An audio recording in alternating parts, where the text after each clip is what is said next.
A woman stood at the edge of a cliff, her wedding dress torn and dirty, the veil whipping violently in the Montana wind.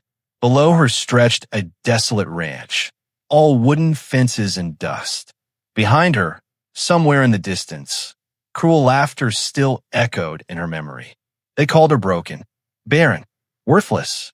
They sent her to a widowed cowboy as a joke, a bride who could never give him the one thing every man wanted, a son. But what they didn't know was that some destinies aren't written in blood. They're forged in fire. This is the story of how the woman they tried to destroy became the one who saved them all. 6 weeks earlier, Eleanor Ashford stood in the drawing room of her late husband's Boston estate, her hands folded neatly in her lap, trying not to let them see her shake. Her sister-in-law, Constance, paced before her like a cat circling a wounded bird, her silk skirts rustling with each step. The morning light coming through the tall windows made everything look cold and sharp. "We found a solution to your situation," Constance said, her voice dripping with false sweetness. She held a letter in her gloved hand, waving it like a weapon. A mail-order bride arrangement. Out west, Montana territory, to be precise. Eleanor's stomach dropped. "You can't be serious." "Oh, but we are, dear." Constance smiled, and there was nothing kind in it. "You've been a widow for 8 months now. No prospects, no income of your own, and let's not forget your condition." She said the word like it tasted bad. "The doctor was quite clear after your miscarriage. You're barren, Eleanor. Defective. What use are you to this family?" The words hit like slaps, each one landing in places that were already bruised. Eleanor had heard them before, whispered behind fans at parties, muttered by servants who thought she couldn't hear. But hearing them said so plainly, so cruelly, still made her chest tight. "My husband left me an inheritance," Eleanor said quietly, forcing herself to meet Constance's eyes. "I have means." "Had means," Constance corrected. "The family is contesting the will. A woman who couldn't give her husband an heir has no claim to his fortune." The lawyers agree. She dropped the letter onto the table beside Eleanor. "This is your way out. A fresh start. A man who needs a wife but won't ask questions. Surely even a broken woman can cook and clean. That's all a frontier cowboy needs anyway." Eleanor picked up the letter with trembling fingers. The handwriting was rough, clearly written by someone who didn't write often. "Jonas McGraw, widow rancher, Montana territory," it read. "Need capable woman. Ranch life hard. No promises of comfort." It was signed by a town clerk, not even the man himself. There was no mention of love, children, or any kind of future. Just work, just survival. "You leave in 3 days," Constance said, already moving toward the door. "I've arranged everything. Consider it our final act of charity." She paused at the threshold, looking back with something like satisfaction. They say Montana is beautiful this time of year. All that wilderness, so far from civilization. So, final.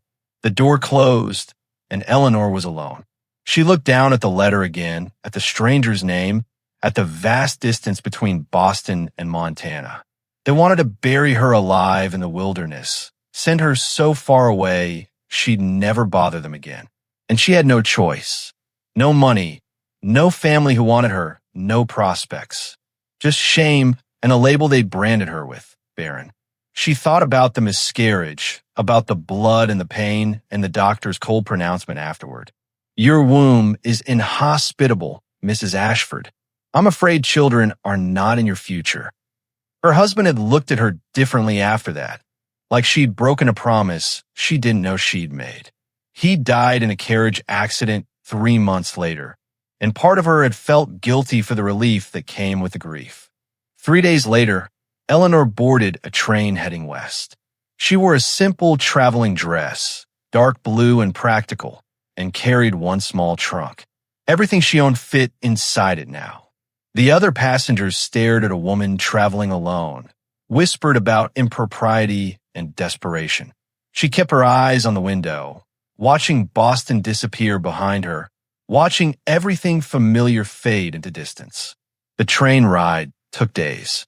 Each mile carried her further from everything she'd known, deeper into a country that grew wilder and stranger. The cities gave way to towns, the towns to settlements, the settlements to nothing but endless prairie and distant mountains. At night, she lay in her narrow berth and tried not to think about what waited at the end of the line. A stranger, a man who'd agreed to marry her sight unseen because he was desperate enough not to care what she was. The train ended in a dusty town called Bozeman. From there, a stagecoach carried her another 30 miles into territory so remote it felt like the edge of the world. The driver, a weathered man who smelled like tobacco and leather, tried to make conversation. "You the mail-order bride from McGraw's ranch?" "Yes," Eleanor said quietly. He nodded, something like pity in his eyes. "Jonas is a good man. Quiet, though. Real quiet. Lost his wife and baby 4 years back. Childbirth. Hasn't been the same since." He glanced at her. Town's been trying to get him to find a new wife. Guess he finally agreed. Eleanor's hands tightened on her bag. So they were both desperate, both pushed into this by people who thought they knew better. Two broken people being shoved together like puzzle pieces that didn't quite fit. The ranch appeared on the horizon as the sun started to set. It was small, plain, surrounded by wooden fences that needed mending. A cabin sat in the center, smoke rising from its chimney. Chickens scratched in the yard. A few cattle grazed in a distant field. It looked lonely. It looked like exactly the kind of place people sent you when they wanted you to disappear. The stagecoach stopped in front of the cabin. Eleanor saw him then, the man she'd come to marry. Jonas McGraw stood by a woodpile, axe in hand, his back to the coach. He was tall, broad-shouldered, wearing work clothes that had seen better days. His dark hair needed cutting. He didn't turn when the coach arrived, just kept chopping wood like nothing mattered. "McGraw," the driver called. "Your bride's here." Jonas stopped, set down the axe, turned slowly. Eleanor got her first look at his face and felt something twist in her chest. He wasn't old, maybe 35, with a weathered, handsome face that looked like it had forgotten how to smile. But it was his eyes that struck her. They were empty, hollow, like he died inside, and his body just hadn't noticed yet. He looked at her for a long moment, taking in her dusty dress, her nervous hands, her pale face. Then he nodded once. Just that, a single nod. The driver helped Eleanor down, set her trunk in the dirt. "Good luck to you both," he said, and she heard the doubt in his voice. The stagecoach pulled away, and suddenly it was just the two of them standing in the fading light. "You can sleep in the house," Jonas said finally. His voice was rough, like he didn't use it much. "I'll take the barn. Wedding's tomorrow if you're staying." He picked up her trunk like it weighed nothing, carried it toward the cabin, and didn't wait to see if she followed.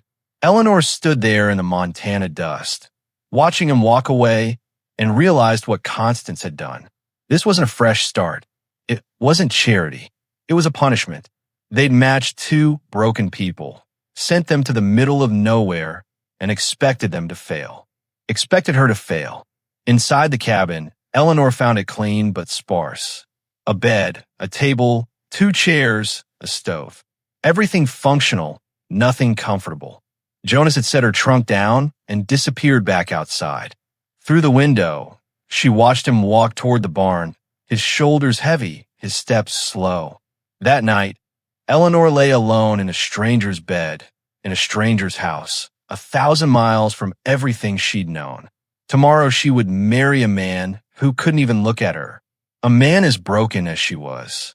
And somewhere in Boston, Constance was probably laughing. But as Eleanor closed her eyes, she made herself a promise. She wouldn't fail. She wouldn't break any more than she already had.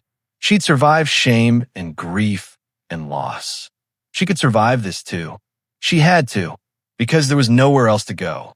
The morning sun was too bright, too cheerful for what was about to happen. Eleanor dressed in the only good dress she had left, a simple cream-colored gown that had seen better days. Her hands shook as she buttoned it. as she tried to pin her dark hair into something presentable. In a cracked mirror above the washstand, she looked like a ghost. Pale, hollow-eyed, a bride with no joy in her face. Jonas was already waiting outside when she emerged, wearing what must have been his Sunday best. A clean shirt, dark pants, boots that had been recently polished. He'd shaved, cut his hair. He looked almost like a different man, except for those eyes. Still empty, still somewhere far away. They rode to town in his wagon, side by side, not speaking. The silence stretched between them like a physical thing, heavy and uncomfortable. Eleanor wanted to say something, anything, but what was there to say? Thank you for marrying me even though I'm worthless. I hope you don't regret this too much. The words died in her throat. The church was small, white-painted wood with a simple steeple. Inside, it smelled like olden books and dust. There were maybe 10 people present. The sheriff, a thick-bodied man with kind eyes. The town clerk who'd written Jonas's letter. A handful of townspeople who'd come out of curiosity more than celebration.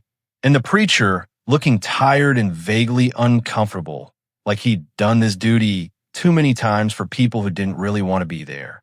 As Eleanor walked down the short aisle, she heard the whispers. The women's voices carrying in the quiet space. Not even trying to be subtle. That's her, the mail-order bride. Heard she's barren. Can't have children. That's why her husband's family sent her away. Poor Jonas. Lost Sarah and the baby, and now he's stuck with this one who can't even give him more. Such a shame. He needs children, needs help at the ranch. What good is a wife who's broken? Eleanor kept her eyes forward, her chin up, but each word landed like a stone. She'd thought distance would protect her from the judgment, the whispers, the pitying looks. But shame traveled. It followed you everywhere, no matter how far you ran. Jonas stood at the altar, stiff and formal, his jaw tight. When she reached him, he didn't take her hand, didn't smile, just stood there like a man facing execution. The preacher rushed through the ceremony like he had somewhere better to be. Dearly beloved, we are gathered here. The words blurred together. Eleanor heard herself say, I do, when prompted, heard Jonas's rough voice echo the same. There were no flowers, no music, no joy. Do you have rings? The preacher asked. Jonas went still. He'd forgotten, or maybe he'd never planned to get them in the first place. What did rings matter in a marriage like this? It's fine, Eleanor said quietly. We don't need them. The preacher looked uncomfortable, but nodded. Then by the power vested in me, I now pronounce you man and wife. He paused, looking between them. You may kiss your bride. Jonas turned to her slowly. Eleanor saw something flicker in his eyes. Regret? Reluctance? He leaned in, and for a moment she thought he might actually kiss her. But at the last second, he turned his head and pressed his lips briefly to her cheek. A cold, perfunctory brush of contact that meant nothing. The small gathering clapped politely. It sounded like rain on a tin roof. Hollow. After the ceremony, several of the town women descended on Eleanor like crows. They smiled, but there was something sharp behind their eyes. Curiosity, judgment, the satisfaction of knowing someone else's secrets. Mrs. McGraw, one of them said, a plump woman with graying hair and a too-tight dress. Welcome to our community. I'm Mrs. Henderson. I knew Jonas's first wife, Sarah, such a lovely woman. And when she finally got pregnant after all those years of trying, we were all so happy for them. She sighed dramatically. Of course, she died bringing the baby into the world. The baby, too. Such a tragedy. I'm sorry for his loss, Eleanor said carefully. Oh, it nearly destroyed him. Another woman chimed in, this one younger, with sharp eyes and a pursed mouth. He hasn't been the same since. We've all tried to help, of course. Bringing him meals, offering companionship. She gave Eleanor a look that made it clear what kind of companionship she'd offered. But he shut everyone out. Until now, I suppose. Mrs. Henderson patted Eleanor's arm with false sympathy. Such a shame you can't give him children, dear. That's what he really needs, you know, to heal. A baby would help him remember what he's living for. She leaned in closer, her voice dropping to a whisper that everyone could still hear. But I suppose any help is better than none, even if it's just cooking and cleaning. Eleanor felt her face burn. She wanted to defend herself, to shout that she was more than her inability to have children, that she wasn't some broken thing to be pitted. But the words wouldn't come. Years of shame, of being told she was defective, had beaten the fight out of her. Perhaps, she said, her voice tight, what we both need is to be left alone. The women blinked, surprised. Mrs. Henderson's smile turned cold. Well, I suppose that's one way to look at it. They drifted away, whispering to each other, and Eleanor stood there feeling like she just failed some test she didn't know she was taking. Then she felt eyes on her. Jonas was watching from across the church, and something in his expression had changed. Not quite a smile, not quite approval, but something less empty than before.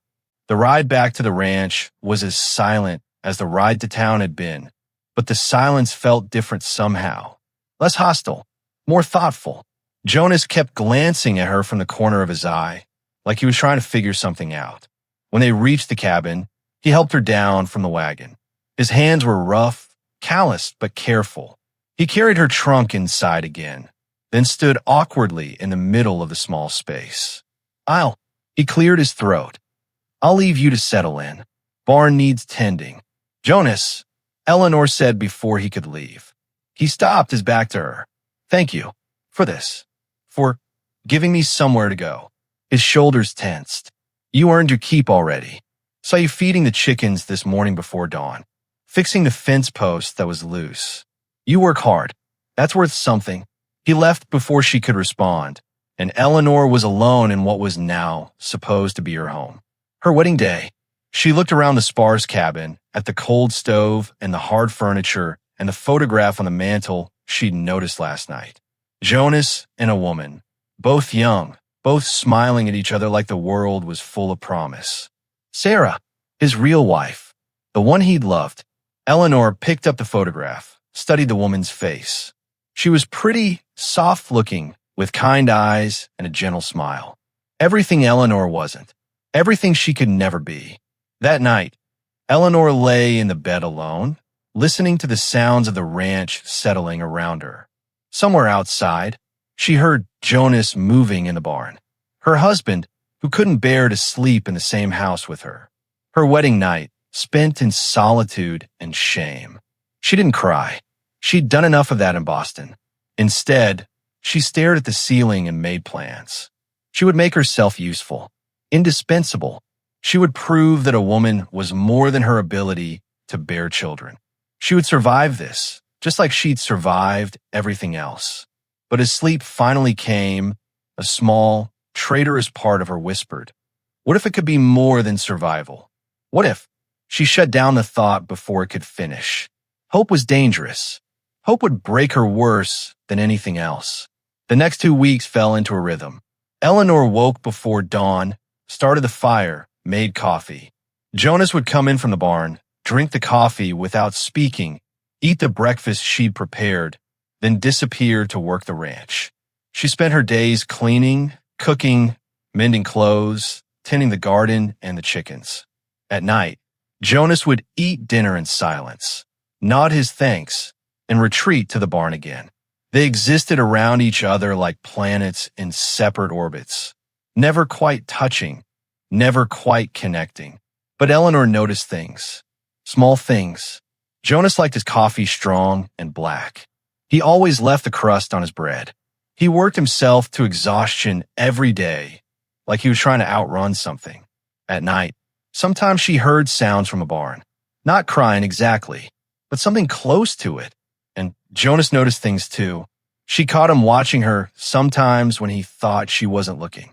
Watching as she effortlessly lifted a bucket of water he'd assumed would be too heavy. Watching as she repaired a fence with quick, capable hands.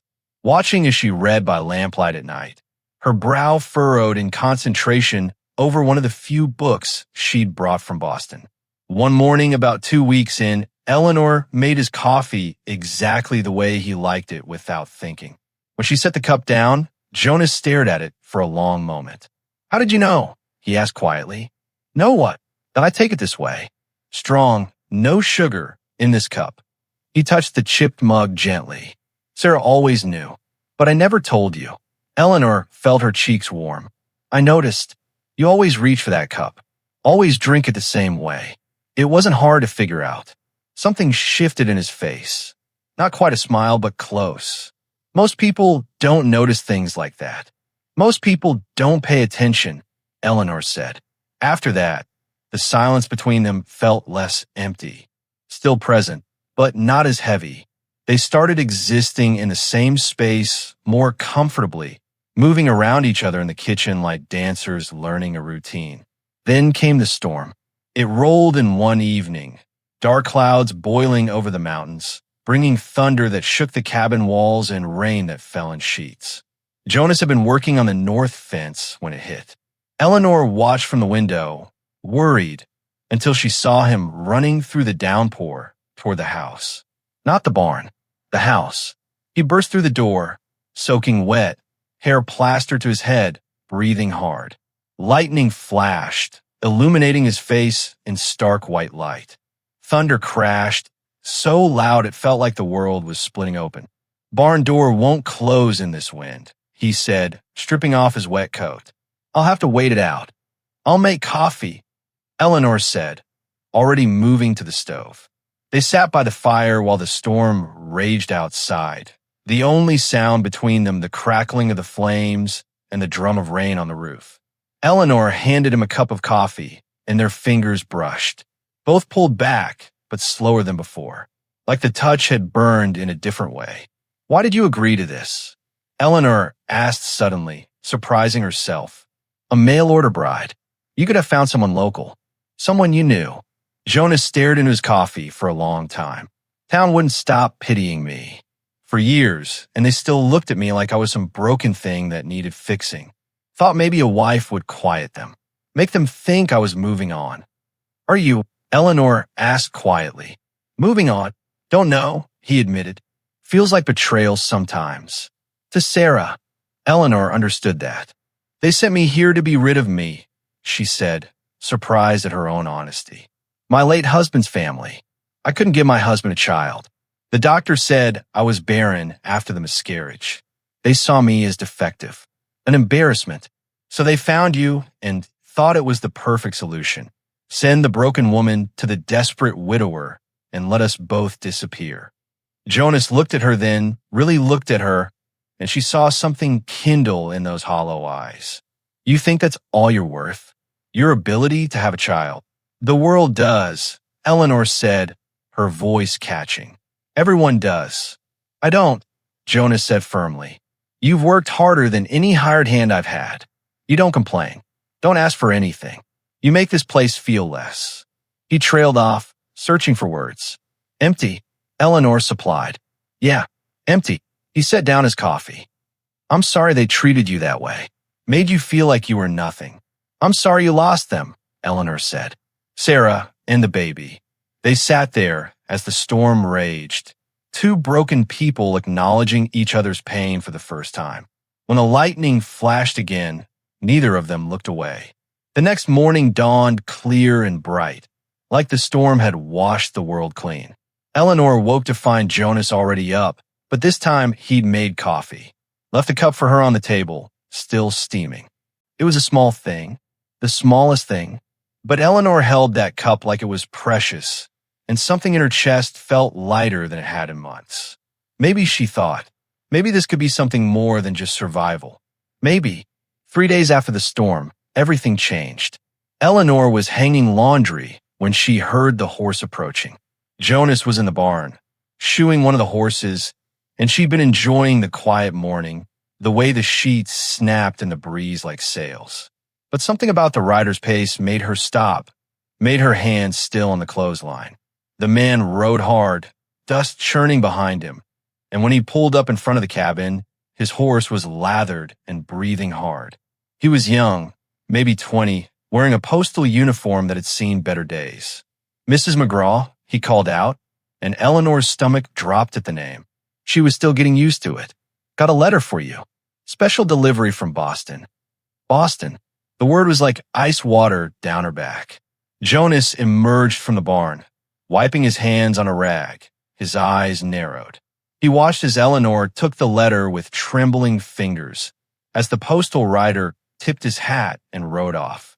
She stood there staring at the envelope, at the perfect script that spelled her name, at the return address that made her want to be sick. Eleanor. Jonas's voice was closer now. He'd crossed the yard without her noticing. What is it? She couldn't speak. Just handed him the letter. He looked at the return address, and his jaw tightened. Constance Ashford, your late husband's family. Eleanor nodded, her throat too tight for words. Jonas opened the letter, his eyes scanning the page, and she watched his expression darken with every line. When he finished, he looked at her with something fierce in his eyes, something protective. They're contesting your inheritance, claiming you defrauded the family because you couldn't give your husband an heir.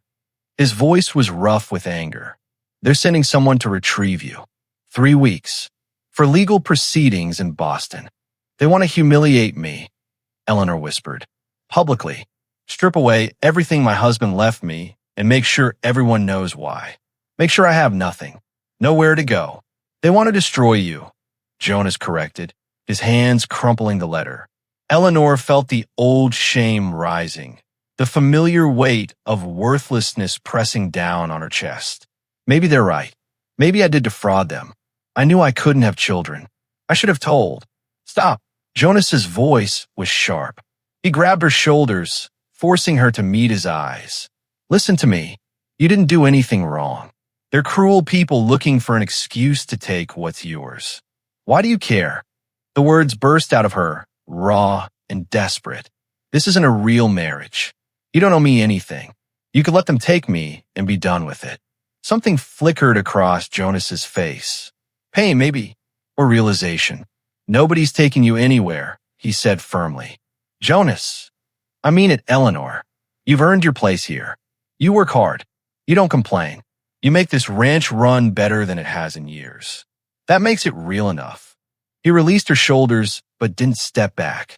You belong here now. Eleanor felt tears burning behind her eyes, but she refused to let them fall. They're sending Richard, my late husband's brother. He's vindictive and mean, and he won't stop until he gets what he wants. Then we have 3 weeks, Jonas said, his voice steady. 3 weeks to make this marriage look real enough that they can't touch you. How? Eleanor asked, almost laughing at the impossibility of it. We barely speak. You sleep in the barn. Anyone who looks at us will know this isn't a real marriage. Jonas was quiet for a long moment, and when he spoke, his voice was different, softer. Then we'll have to change that. Eleanor's breath caught. What do you mean? I'll move into the house. We'll go to town together. Act like, he struggled with the words. Act like a real married couple. Act. Eleanor repeated, and she hated how much that word hurt. Jonas's eyes met hers, and she saw something there she couldn't name. For now, he said quietly, we'll start with acting and see where it leads. That night, Jonas brought his things from a barn. Not much. A bedroll, a change of clothes, his rifle. Eleanor had made up a pallet near the stove, giving him space, giving them both space. But as she lay in bed, listening to him settle in for the night, the cabin felt different. Fuller, less lonely. Eleanor. His voice came through the darkness. Yes. We'll figure this out. I won't let them take you. She closed her eyes, warmth spreading through her chest despite everything. Thank you. In the darkness, neither of them slept much, both wondering what the next 3 weeks would bring, both afraid to hope for anything more than survival, both failing not to hope anyway. The next 3 weeks passed in a blur of performances and truth tangled together until Eleanor couldn't tell where one ended and the other began. The first time Jonas took her to town as his wife, really his wife, Eleanor felt every eye on them. They walked into the general store side by side, and Jonas did something he'd never done before. He put his hand on the small of her back, guiding her through the door. The touch was light, careful, but it burned through the fabric of her dress like a brand. Mrs. Henderson and her friends were there, of course, watching like hawks. Jonas kept his hand on Eleanor's waist as they shopped, leaning close to ask her opinion on supplies, his breath warm against her ear. It should have felt awkward, forced, but it didn't. It felt natural in a way that terrified her. "Coffee or tea?" he asked, and she was so distracted by his nearness that she almost forgot to answer. "Both," she managed. "We're running low on both." He smiled then, a small thing, barely there but real. The women noticed. Eleanor heard their whispers shift from pity to something else. Curiosity, maybe even approval. On the ride home, Eleanor couldn't help herself. "You're good at this." The acting. Jonas was quiet for a moment, his hands steady on the reins. "What makes you think I'm acting?" Her heart stuttered, but before she could respond, he changed the subject, pointing out a hawk circling overhead, and the moment passed like smoke. At home, they fell into new patterns. Jonas no longer disappeared after meals. They sat together by the fire, sometimes talking, sometimes in comfortable silence. He'd brought her books from town, a stack of them that must have cost more than he could afford. When she'd stared at them in shock, he just shrugged and said, "Saw you reading the same one 3 times. Figured you needed new ones." It was the thoughtfulness that undid her. Not grand gestures, but small ones. The way he'd started making coffee in the mornings so she could sleep an extra hour.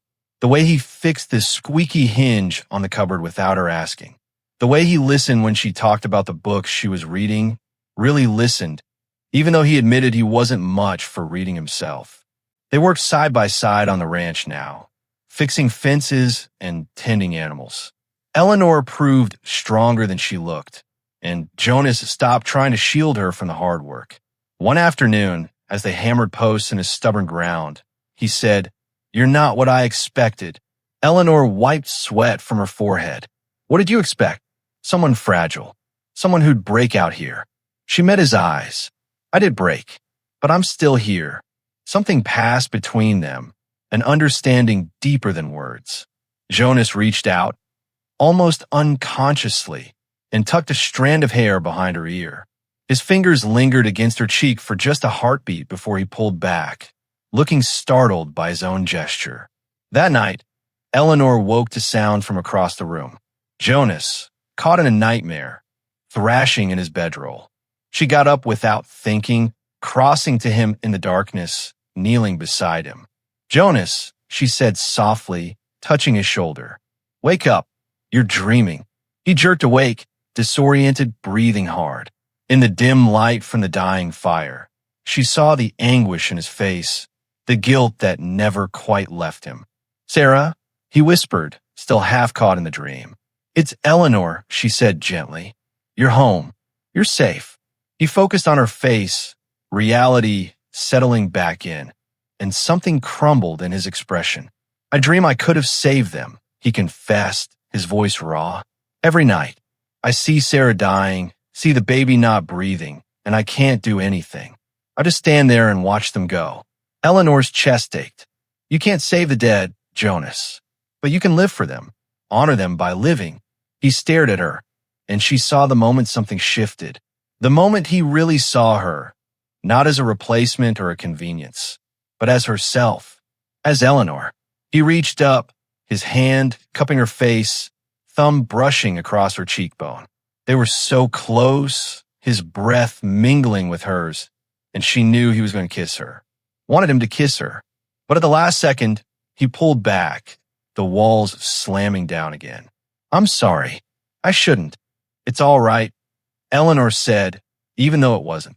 Even though she felt the loss of that almost kiss like a physical pain. She went back to her bed, but neither of them slept after that. The next week, they went to town again. This time, the widow who'd flirted with Jonas at the store was there, Mrs. Brennan, younger than most of the town women and pretty in an obvious way. She sidled up to Jonas while Eleanor was examining fabric, her hand on his arm, her laugh too loud. Eleanor felt something hot, an unfamiliar coil in her stomach. Jealousy. She had no right to it. This wasn't real. They were acting. But watching another woman touch her husband made her want to march over there, and stake her claim in front of everyone. Jonas must have seen it on her face because his eyes found hers across the store, and something like pleasure flickered there. He gently removed Mrs. Brennan's hand and crossed to Eleanor, sliding his arm around her waist and pulling her close against his side.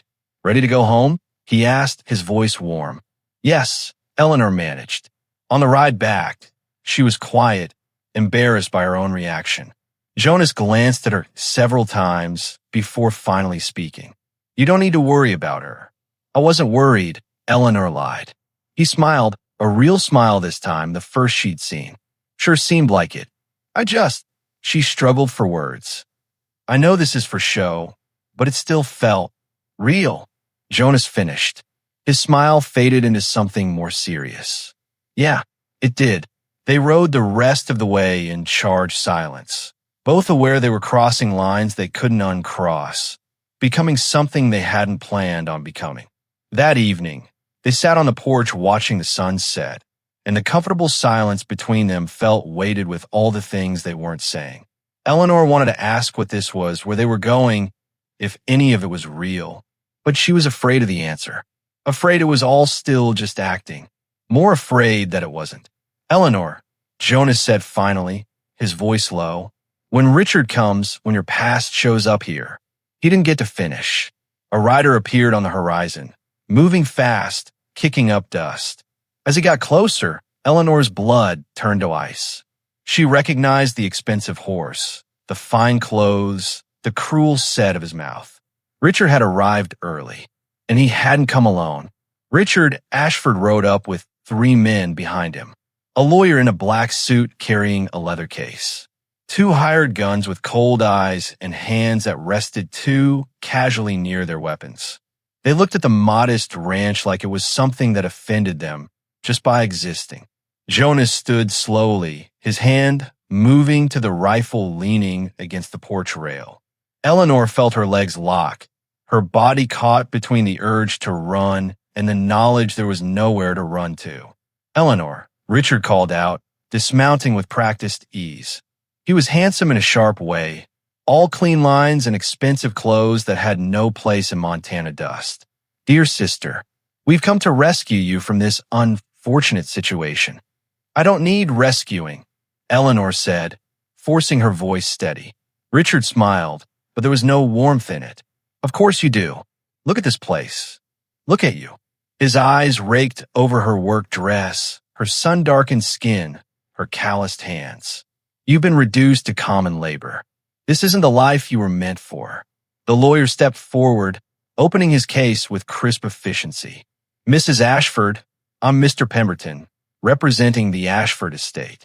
We have documentation here proving that your marriage to the late Thomas Ashford was obtained under false pretenses.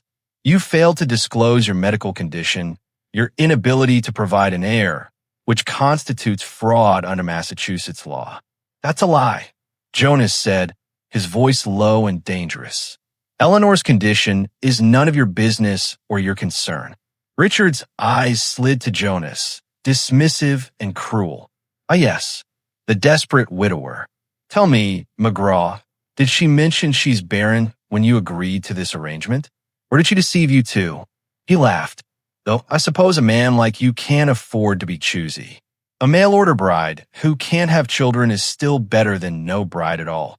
Jonas moved fast, his fist connecting with Richard's jaw before anyone could react. Richard staggered back, blood blooming from his split lip. The hired guns drew their weapons immediately, hammers clicking back. "Jonas, no." Eleanor threw herself between him and the guns, her arms spread wide. Her heart hammered so hard she thought it might break through her ribs, but she didn't move. "How touching," Richard said, wiping blood from his mouth. "The broken woman playing hero. But this changes nothing. Eleanor, you're coming back to Boston to face legal proceedings. If you refuse, we have authority from the Boston courts to compel you."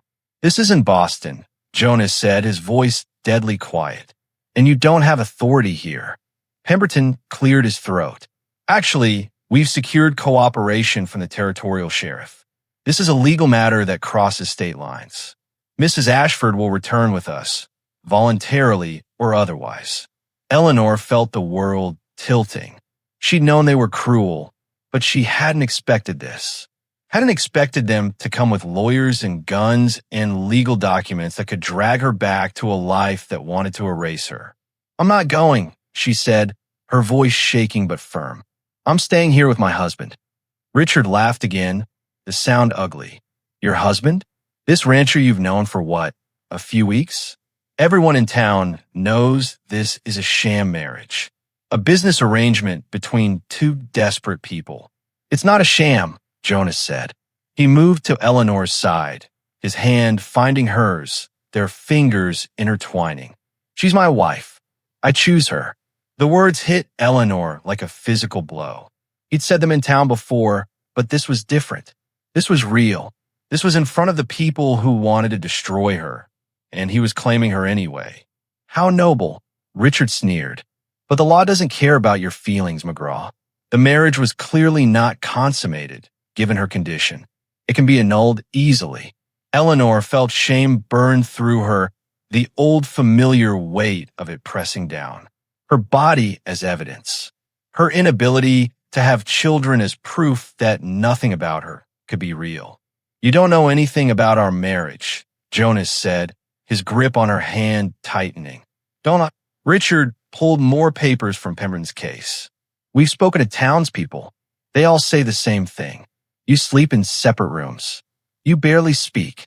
You only started acting like a married couple a few weeks ago, right after Eleanor received our letter.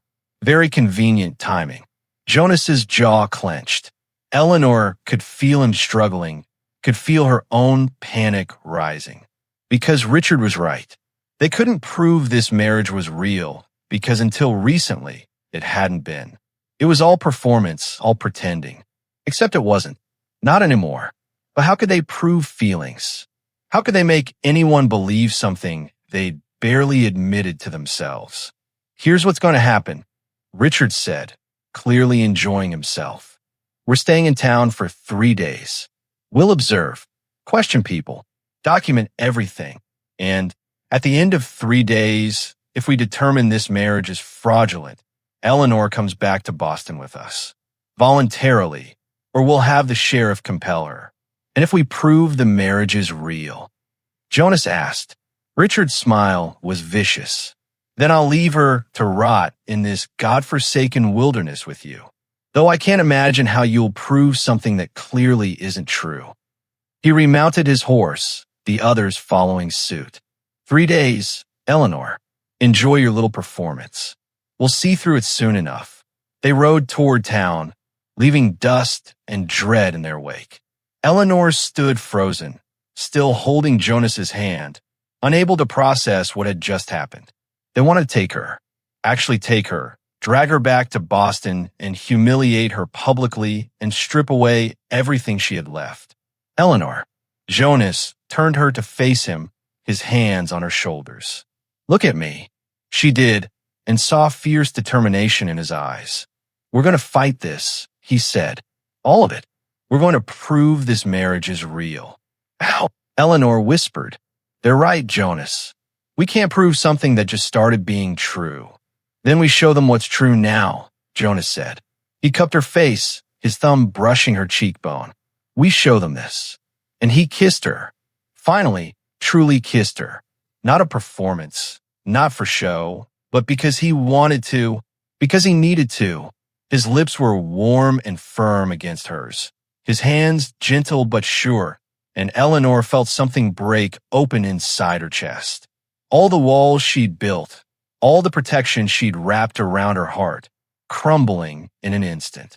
When they pulled apart, both breathing hard, Jonas pressed his forehead to hers. "That's real," he said roughly. "Whatever else is true, that's real. Isn't it?" Eleanor nodded, unable to speak around the emotion choking her. "Then we fight for it," Jonas said.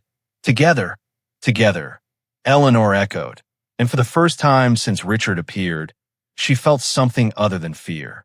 She felt hope. Morning light filtered through the cabin windows, soft and golden, as Eleanor woke wrapped in Jonas's arms. For For the first time in longer than she could remember, she felt whole. Not because a man completed her, but because she'd finally found someone who saw her as complete already. Jonas stirred, his hand tightening around her waist, and when his eyes opened, the warmth in them made her breath catch. "Morning," he said, his voice rough with sleep. "Morning," she whispered back. They lay there for a moment, both aware that soon they'd have to face Richard and his demands. But for now, this was theirs, real and true and unshakable. When Richard and Pemberton arrived an hour later, Eleanor and Jonas were waiting on the porch. Something in their bearing must have shown because Richard's confident smile faltered.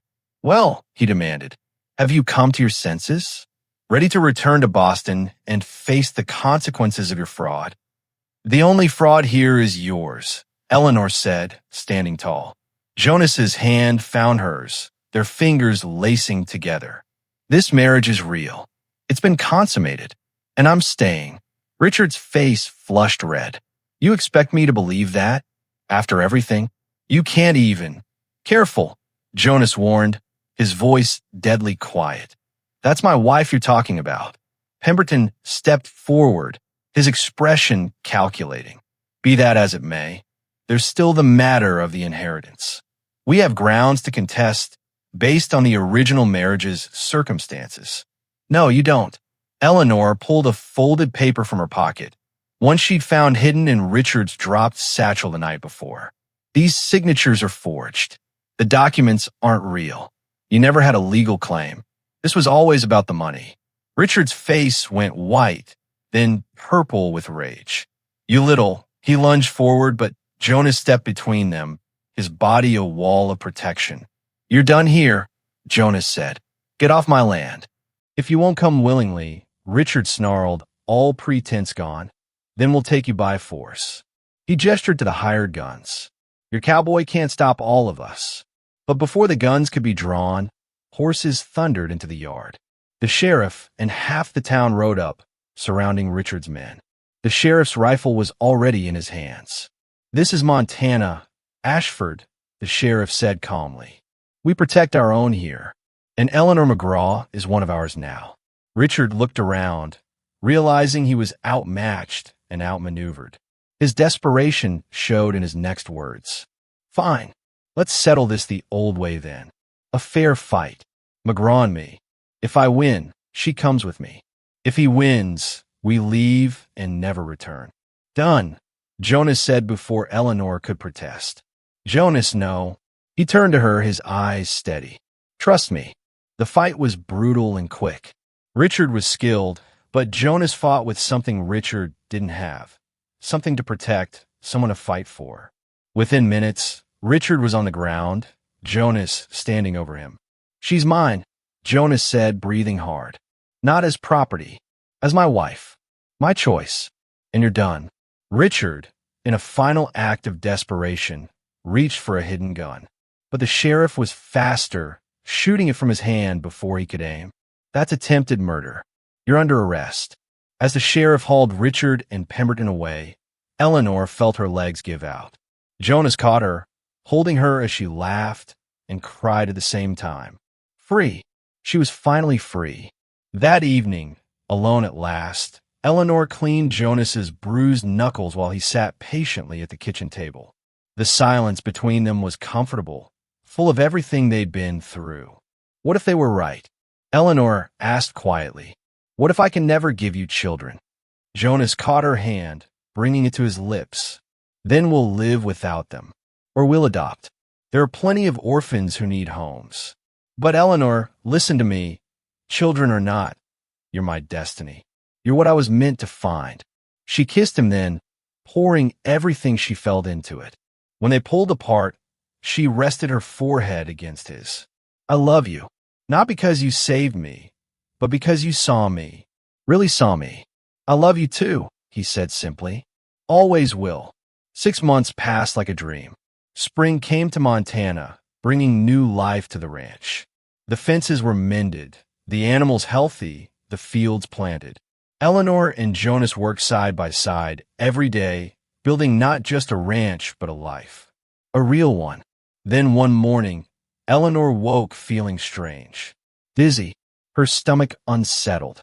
It continued for days until finally, worried, Jonas insisted they see the new doctor in town, a younger man fresh from medical school back east.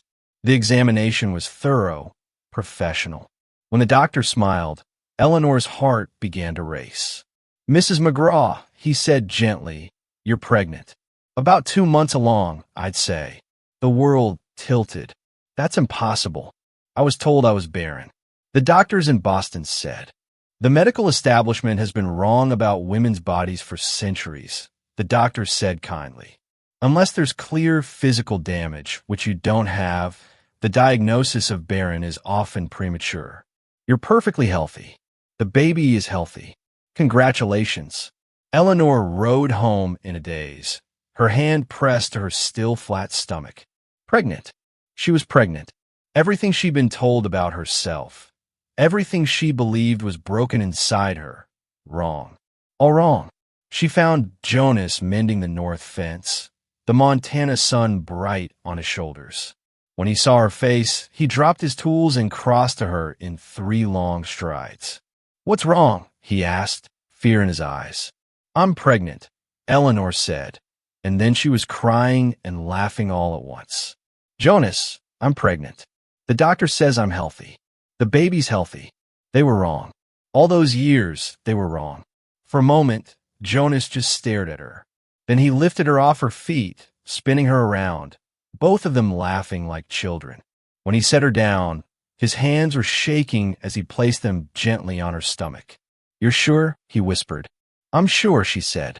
"We're going to have a baby." Jonas pulled her close, and she felt his tears wet against her hair. "I told you those doctors were fools," he said, his voice breaking with joy. "I told you." They stood there in the Montana sunshine, holding each other, holding their future, and Eleanor thought about the woman she'd been when she arrived. Broken, they called her. Worthless, sent away to disappear. But she hadn't disappeared. She'd been found. And in finding Jonas, she'd found herself. Not the woman Boston wanted her to be. Not the woman shame had tried to make her. But the woman she was always meant to become. Strong, loved, whole. And that, Eleanor thought, as Jonas kissed her with the spring wind blowing around them, was the greatest destiny of all.